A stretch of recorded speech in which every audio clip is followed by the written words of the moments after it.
Namaskar. Welcome to this session. We are commencing the fifth Yama Aparigraha. Again, this is rendered into English as non-hoarding, and that is not adequate translation of the term Aparigraha. Aparigraha is Aparigraha. It cannot be rendered into any other language, because non-hoarding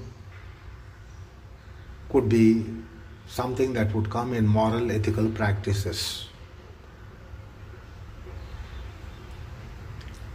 and it's a good human value to be practicing non-hoarding. But Aparigraha is exalted virtue. So Aparigraha is Aparigraha, and it's not just merely non-hoarding. Moreover, in Adhyatma Paramartha, the Aparigraha gets a different tone than just Naitikata, that is Niti. So let's try to understand this Parigrahavrtti, which can be a principle for vow. Non-hoarding is a practice, and there is no merit for non-hoarding to become a vrata, vow. But Aparigraha is a vow. Anyway, let's try to understand this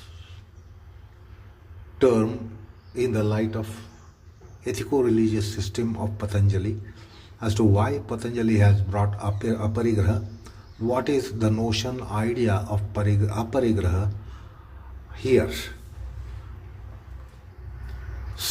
Parigraha is sangrahavrtti, which is again very basic tendency of biological beings and human beings with greater prominence.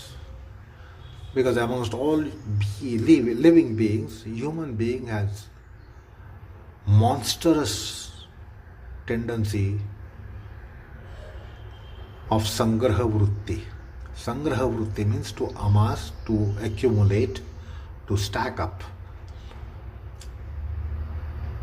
the things around which there is desire in human mind, or stocking up essentials. So Parigrahavrtti is to stock up essentials. Then of course it also means, extended meaning, that it is to stack up, hold stock of, or do the hoarding for not only essentials but comforts and luxuries. And it is easily understood that these are all relative terms. Essentials, comforts and luxuries, as described in economics. These are all subjective concepts. So whatever man needs, as essentials or as comforts or as luxuries, there is a tendency to be hoarding those commodities, those things.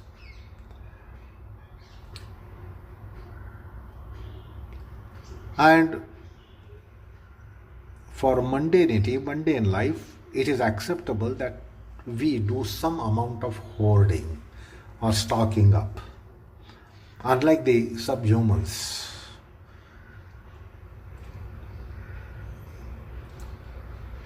so More precisely, it would mean that undue hoarding of things which are essentials or comforts or luxuries is sangrahavrtti. Because basic sangrahavrtti has to be accepted and admitted. But undue kind of sangrahavrtti, undue kind of hoarding is parigraha. So what is it that usually we hoard, stack up, is annadhanya, the food grains. We stack up money, wealth, properties, estates. So something is taken as acceptable level and it is not objected. But beyond a limit, it becomes objectionable.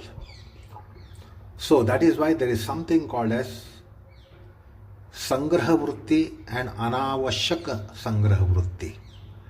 Sangrahavrtti is to stack up, hold, do the hoarding, hold on the things, collect the things, amass the things. To some extent it is acceptable. But then when it is out of proportion, undue, that is parigraha. And we can easily see that behind the parigraha vritti, sangraha vritti, there is Vasana, tendencies, desires, greed, lust, wanting. Now what is it that we stack up, we hold on, accumulate and amass? They are Bhogasadhanas. If it is not a Bhogasadhana, then we will not try to amass it, collect it, hoard it. So I would like to draw the attention to definition that Bhojavritti gives, the Rajamartanda Bhoja. Aparigraho Bhogasadhanam anangikaraha. Anangikaraha Bhogasadhananam. What we stack up, what we hoard or what we accumulate is Bhogasadhanas, which gives us happiness, desire satisfaction, passion satisfaction, greed satisfaction. Those are the things that we do the hoarding, we stack up. And then this is aparigraha.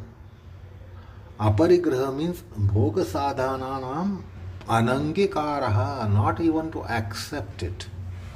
So this is a stark asceticism. And where asceticism comes in, that becomes a matter of vrata sevanam. There we need to have vrata. There we need to have vows. So those could be anu, atomic vows, or maha, the great vows. So aparigraha means anangikaraha of bhogasadhana. All those objects which are of our enjoyment are bhogasadhanas, they are to be rejected and not accepted. So this being the yama for yoga sadhana, yama of a yogi, yama for yoga, it is acceptable that what Bhoja says, anangikaraha, not even accept. Where is the question of stacking up? But little close look at it will also tell us that there is over-pervasiveness in definition that Bhoja has offered. That is called ati-vyapti dosha in philosophical argumentations. So this definition is expecting very strong absolute asceticism. Now this is not expected in yoga, particularly at Ashtanga yoga level. Then there is also this ati-vyapti dosha for another reason, that is a man who is absolutely durbala, a man who is absolutely weak, fragile and destitute, totally engulfed by poverty. And then we see that such people in utter poverty are seen to be without essentials also. The essentials are not available for them. And then sometimes they become so miserable in destitution that the negative mind makes them reject even if something comes their way.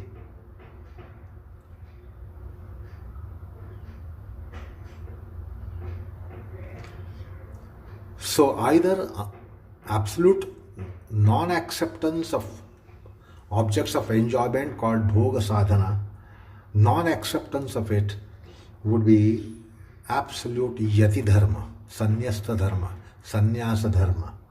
It is only possible for ascetic mendicant of very high order. And Patanjali is certainly not mentioning yoga for such a mendicant only. It is meant for even worldly people.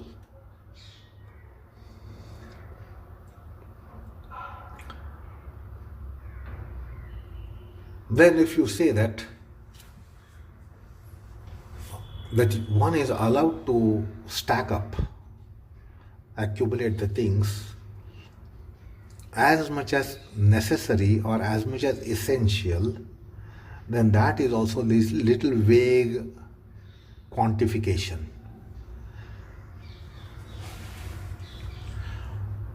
Minimum hoarding. Now what is that minimum? Or accepting and sangrahavrtti for minimum. What is that? And not crossing the levels and making it Unaavashaka. So what is really atyavashaka and what is Unaavashaka? There is a lot of subjectivity in it. It is all subjective judgment. Unaavashaka means not essential, not needed. Atyavashaka means very, very, very much needed. Now this is very subjectivistic. So that's why there is little ambiguity in really deciding as to what is the line between Parigraha and Aparigraha, sangrahavrtti and tyagavritti. Because what is moderation for one might mean exuberance for another person. Or what is exuberance for one may be moderation for another person. If you look at the needs of a miserable destitute on one hand and absolutely affluent person on the other hand, then the subjectivity can be easily identified there. What is essential to very poor person and what is essential to very rich person. So that's why, going by Bhojaraja's definition, it is difficult to quantify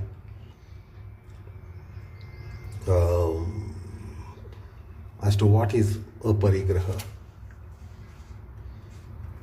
But in Adhyatma, there is a criteria, and that criteria tells us which is the line between Parigraha vritti and Aparigraha vritti. So why Aparigraha should be there, why rejection should be there, why should you reject, on what ground are you rejecting is more important than what are you rejecting and how much are you rejecting. So that is very important to consider here. Otherwise we will not be able to crystallize what is Aparigraha, because of the subjectivistic element coming there so strongly. So if somebody is rejecting Bhogasadhanas, it doesn't mean that is Aparigraha. If somebody is leading a very, very simple, moderate life, in the view of the entire society around even, that won't be really Aparigraha. So how much one is tyagi doesn't really decide whether that is Aparigraha or not. So how much one is rejecting the bhogas, how much one is rejecting the Bhogasadhanas is not important. So what one needs for Aparigraha vritti is why to be rejecting Bhogasadhanas. So Vyasa gives a wonderful direction for this. Vishayanam arjana rakshana kshaya sanga himsa dosha darshanat asvikaranam aparigraha. So why this tendency of moderation or simplicity or non-hoarding is more important to be considered, because otherwise it is very subjectivistic. One might think that one is quite a renunciate person and doesn't really accept pleasures, but then from another person's perspective, that may not be true. That person doesn't take it that this person is quite renunciate.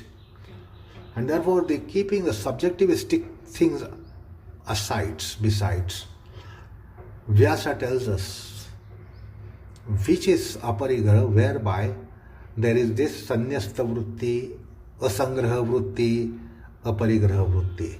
Vishayanam arjana rakshana kshaya sanga himsa dosha darshanat asvikaranam aparigraha. So why is it that a yogi will reject Bhogasadhanas? Why will the yogi reject all that which is Sukha sadhana? It is because of Arjana dosha, Rakshana dosha, Kshaya dosha, Sanga dosha, and also there is Himsa in it. And therefore he rejects. So asvikaranam is because of these factors which Vyasa makes it clear in his commentary. So let us take for example money. Money is the greatest bhoga sadhana because it can give all kinds of enjoyments, desire satisfactions, wish satisfactions. Money is the medium for all that. So let us say money. Then it would mean that not to accept money because of what Vyasa says is aparigraha, and not merely not accepting money is aparigraha. Because sometimes in negative state of mind you are so low in spirits, and then you have fever of dispassion, fever of sannyas, fever of tyaga, and then you go on rejecting. But we know it is very temporary. It's a fever, it's a bout, where we become almost we are pseudo ascetics, pseudo mendicants. So that can happen to us, and many times it happens to us. We go on rejecting. It is because of negative state of mind, and not just accepting and rejecting. Money won't be aparigraha. Why the money is rejected as a representative of all Bhogasadhanas is important. Now, why it is rejected for it to become aparigraha? Arjana dosham. Arjana means to be earning the money. It is fraught with difficulty. So we have to see this. Arjana dosha, that earning money, is fraught with difficulties, tormentations, risks, etc. One has to labor, one has to put in work, one has to sacrifice time, energies. Unless you expend your time and energy, you will not be able to earn money. So, Arjanam, earning that money, which is a representation of all the Bhogasadhanas in our example, there is Arjana dosha, Rakshana dosha. Preserving money, maintaining money is also problematic. It also involves risk, it also involves problems, difficulties, tormentations, tensions, worries. If you have money, you have worry to be ensuring safety and security of your wealth, your money. So there is Rakshana dosha.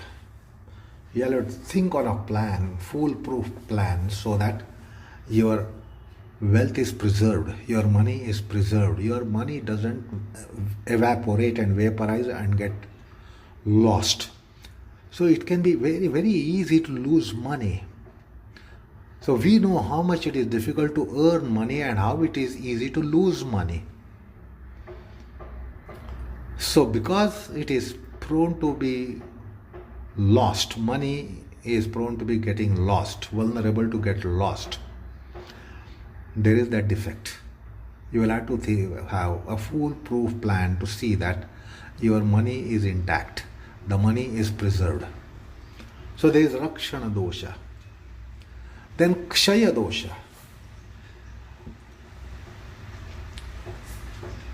As one of the mystic poet has said of our times, that money is something which has extremely fast velocity of getting evaporated.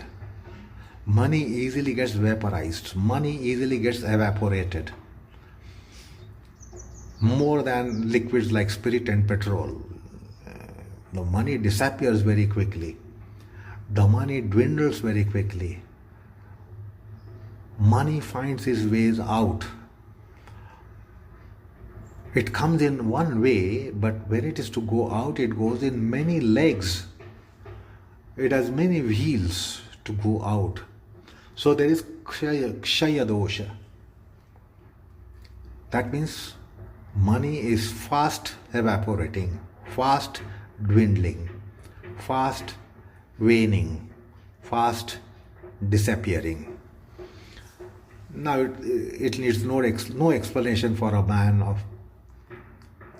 worldliness, business activity of life, worldly business of life, how quickly money disappears.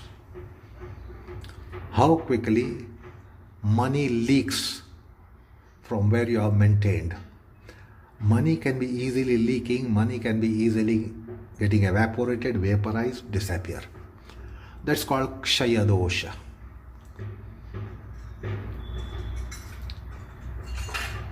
Then there is Sanga dosha. Having money itself is a big problem. wise people easily understand. They understand sooner than the other ones who are unwise. Having Sangha, fondness for money, is so universal. Passionateness for money is there for almost everyone. It is very difficult to come across a person who has no passion for money, wealth. And because of the attachment for money and wealth, something like money, it creates lots of turmoils in our life. Many things go topsy-turvy because of our attachment to have money, get money, receive money, build up money resources. So we unnecessarily become hectic, we unnecessarily become overtly busy, and then we have also problems such as worry, anxiety, tension, stress. So rich people have lots of worries and tensions because they have a lot of money. Poor people are stressed and tense because they have no money. Both have tension, but try to understand how is the tension in the former case and latter case. Somebody very poor and therefore wanting the money, but the money not coming his way, person is stressed and tensed. Mind is vexed, mind is tormented. But having a lot of money, so much that it is difficult to preserve, maintain, secure, there is tension and stress of another kind for a very affluent person. So having desire for money or such Bhogasadhanas is fraught with a lot of problems. So in case of money, the example that we are taking, having no money, having insufficient money, and not having sufficient money, we know a kind of problem that we face. And then having so much money that there is a problem to think as to how to secure the money, how to preserve the money, what to do with this so much of money is also a kind of stress. So we can imagine how is the stress in the latter case. So anyway, attachment towards money itself is a problem. Lot of attachment and you don't get money at all. Lot of attachment you get insufficient money. Lot of attachment you get sufficient money. Lot of money attachment you get influx of money. Everything is a problem. So attachment to money itself is problem. Attachment to bhoga sadhana itself is a problem. Whether you have it or not, sufficiently or more than sufficiency, whether you have it or not, it is a problem. So there is sangha dosha. Having attachment to bhoga sadhana itself is a problem. Not having or having, the problem adds. The problem gets added.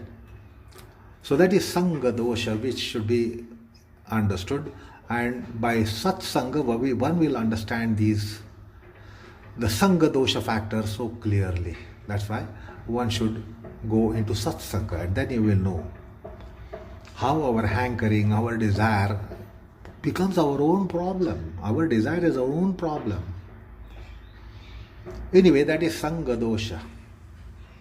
Because it is bhoga sadhana, there is definitely a sangha dosha. Having attachment, fondness for all these bhoga sadhanas is without exception a problem. Without whatsoever exception, it's a problem.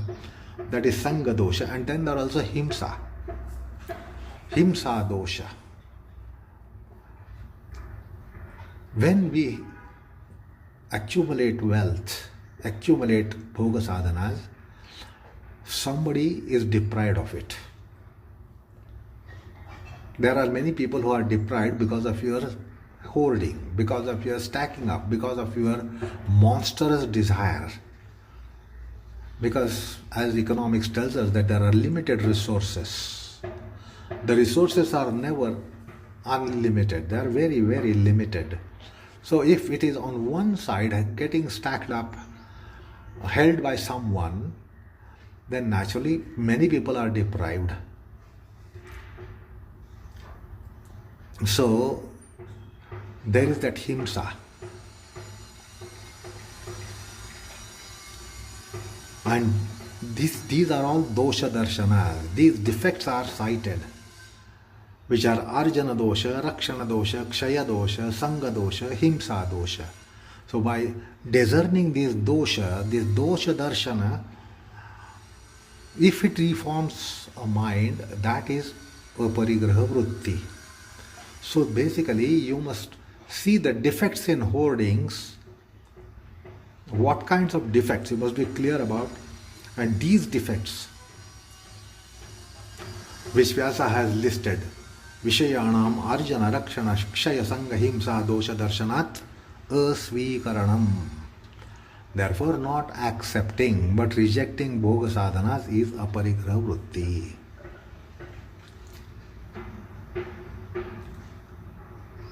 So for the Bhogasadhanas, one who is in practice of yoga will realize the defects. That there is attachment, there is desire bubbling, then there is greed, there is that endless appetite for Bhogasadhanas. Then the mathematics of life goes haywire.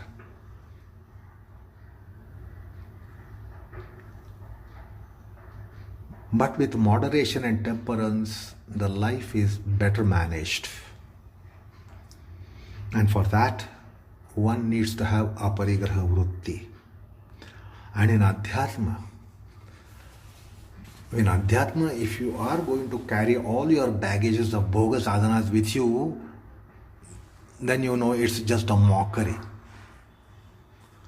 Your spirituality is mockery.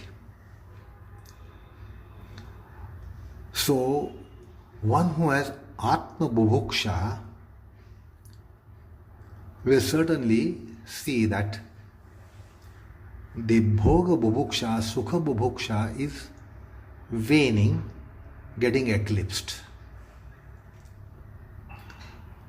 And without that, one will not make progress, evolvement in spiritual path.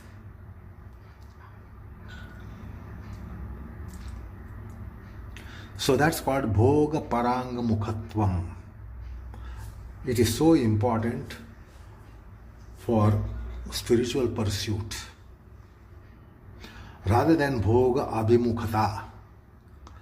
Bhoga Abhimukhata means Bhoga facedness. And turning the face to Bhogas, or turning the back towards the Bhogas, turning the face the other way and then turning the back to Bhogas is very necessary for Adhyatma sadhana. And therefore, the Aparigraha vritti is so important for spiritual process. It is not just rejecting, and this should be noted here, particularly when we are trying to have a formal education about the Aparigraha. I don't want anything. This can be out of volcanic fretting and fuming. One can be angry and one may say, I don't want anything. One might be dejected, frustrated, and might again say, I don't want anything. So I don't want anything is not Aparigraha. The mind behind it is so important to be considered. So merely rejecting, because you might reject the bhogas for various reasons. Because of your states of mind. In particular state of mind, you will go on rejecting everything that comes your way. But then that doesn't become aparigraha. So this dosha darshanam which Vyasa has pointed out is so important. Otherwise we end up rejecting so many things which come our way, and then later we repent. Oh, I should not have given that. I should not have given that up. Why did I reject then?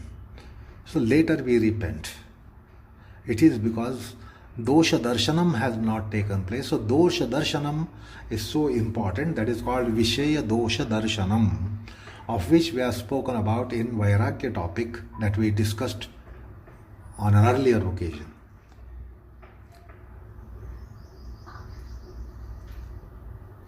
Okay, then what is it that comes, or what is circumscribed by Aparigraha vritti? There is a good definition that you get in one of the commentaries that is called Mani Prabha. The author of Mani Prabha says, Deha Yatra Atirikta Bhogasadhananam Asvikaraha. Deha Yatra, this is a concept that you are merely taking consumptions for your existence. So we will eat food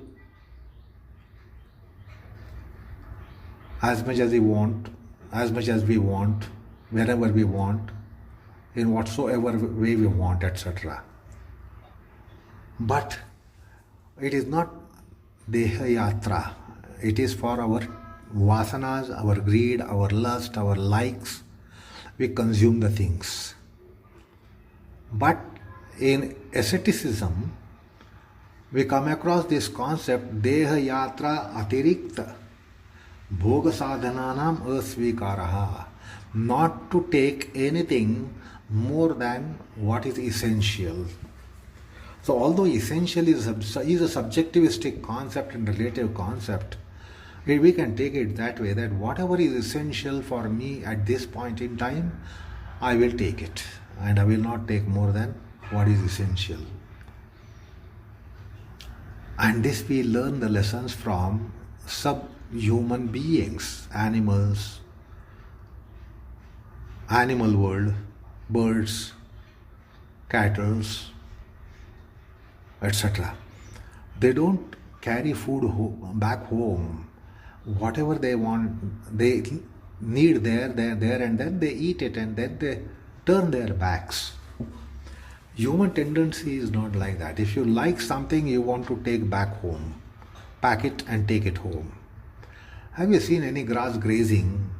Green grass all around, and it is grazing and grazing, but once its appetite is full, it just turns its back and walks away.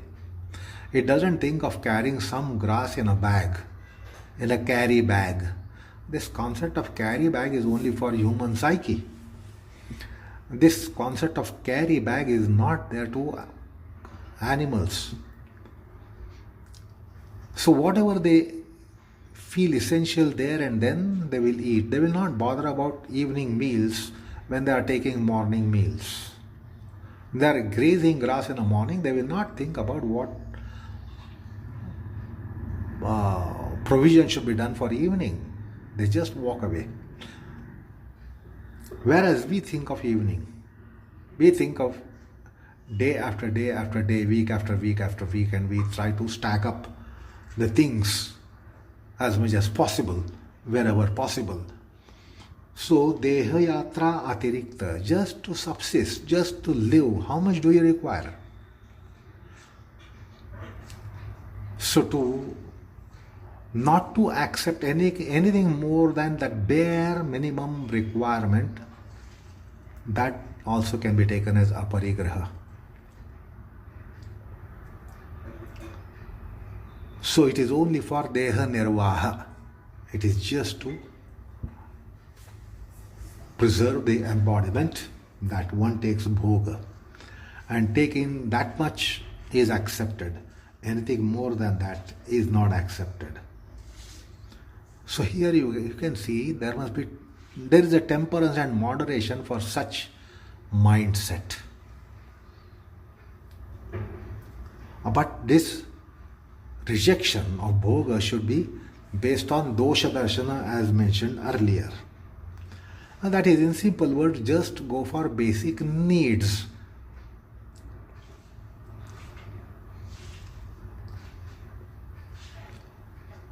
So, the sangrahavrtti has to be understood. How much sangrahavrtti we have, how much appetite we have for Bhogasadhanas. And in human beings, we see some people stack up grocery for 1 year, or 6 months, or 3 months, or 1 month, or 15 days, or at least a week, or 2-3 days at least. So we stack up those. But do we stack up vegetables for 1 year? No. The grains, grocery might be stacked up for 1 year. But we don't stack up vegetables for 1 year because we know it is perishable.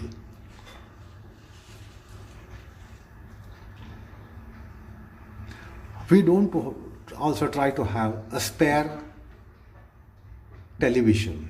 If you have a television in the house for your entertainment, we don't try to have a spare television. We don't try to have a spare refrigerator. But there are some people who will be doing that. They will have spare television. If not one, there are 2-3 more. There will be also more than one refrigerators. This is affluency. So there will be spare washing machines. There will be spare vehicles, spare cars. If the one car is gone out of order, it's not that there are car less. There are many spare cars available with them. But generally man doesn't do that. Common man doesn't try to have spare cars. If the one car is gone to repair, there is deprivation for a day or two or whatever period.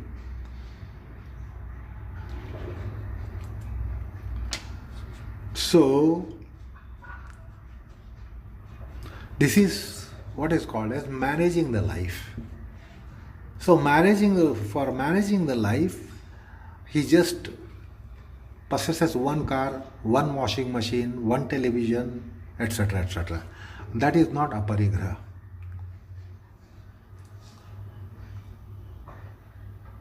There must be this dosha darshanam, which is so important. The direction given by Vyasa is so vital and fundamental.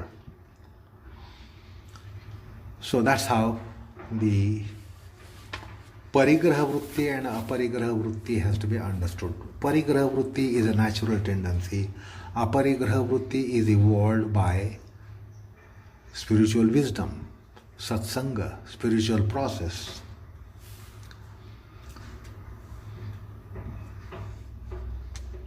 But again, to understand this Parigraha vritti, to whatever extent, there is sarvatyaga vritti. And I recall a definition that comes in Garuda Puranam. Sarvatyago aparigraha. Sarvatyaga. And some amount of asceticism must be there for one to be in Aparigraha Vrata and not just Aparigraha practice.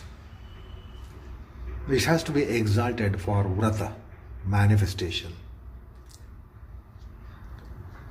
There is one wonderful passage that one comes across in Agni Purana. By offering lobha into the fire of desire, one only reels down in yoni. You only reel down in lower kinds of manifestations in life hereafter.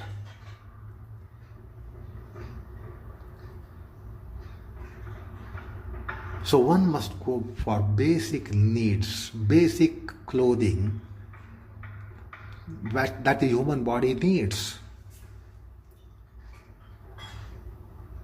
And not having any luxurious items for that purpose. Simple clothing. A simple need that if you are like a footwear. So we should know what are basic needs in a particular economic strata that we are in. And there we must be very simple. See, everyone needs footwear, but it doesn't mean that footwear should be costing some 20,000-30,000 bucks. So it is only for protection that we need for our souls and the feet. So bare minimum needed, if we try to live in that, we have commenced our Aparigraha. So anyway, we have commenced discussing Aparigraha. Now in the following part of our delineation, we will be trying to understand Aparigraha in the light of what Vyasa in his commentary tells us. So let's go for a more formal study of Vyasa Bhashya, but that is in our next session. Enough for the day. Namaskar all of you.